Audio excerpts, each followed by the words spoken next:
台南市議會第4屆第10次的臨時會，經過3暝審議，總算完成總務省的初審。19號下午恢復大會進行3讀議案的第2、3讀會，其中台南市美術館有算雖然有保調的，不過補部減少，議會嘛附帶決議，應該跟中央來重新協商。根據議會當時的2個提案，都是為了減輕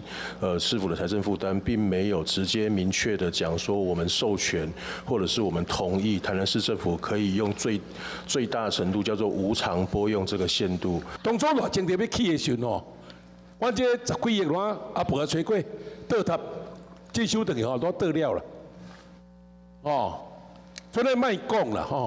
10幾億我攏互中央收去，土地會用假